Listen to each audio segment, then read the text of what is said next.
I was with a small group of people on a balcony looking down from 5 floors up. When I took that picture, what was going through my mind was that I was miles away, too far away, and I wish I were closer, I wish I were down on the street. It's really quite a graphic photograph. You've got the linings, the marks on the road, the guy with his white shirt. There's a sort of monochrome feel to it. I do think that this picture rates between the top 3 of iconic picture in the history of photography.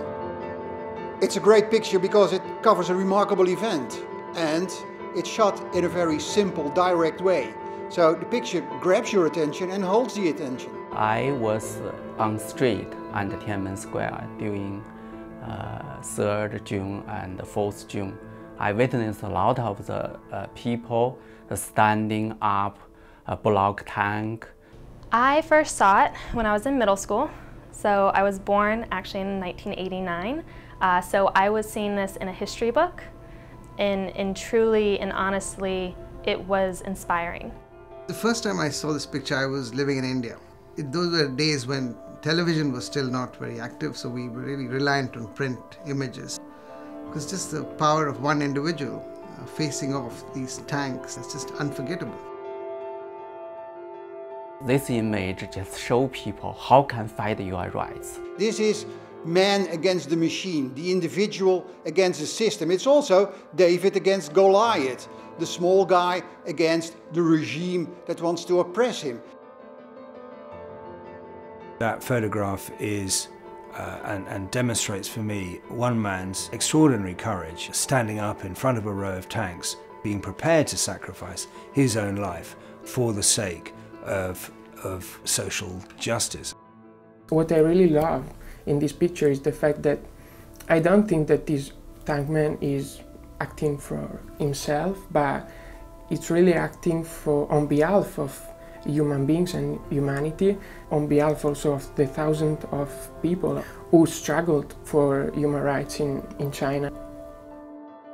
You don't need to meet violence with violence. You have power in nonviolence. For me, it's an extremely inspiring photo because that's what it symbolizes.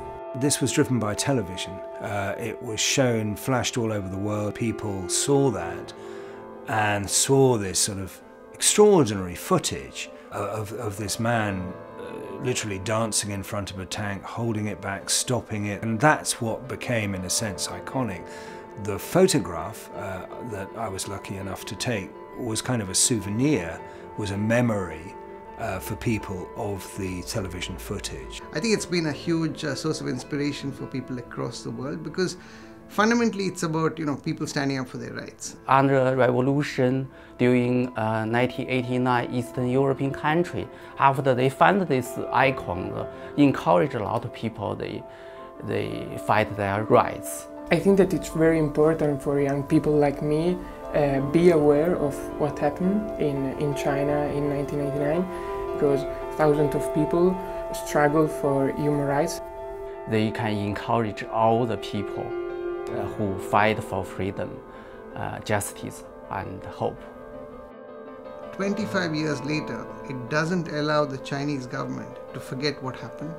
So it's really the attempts by the Chinese government to bury this is never going to succeed thanks to this picture. What we need is truth and justice, and this picture is a key element in pushing us in that direction.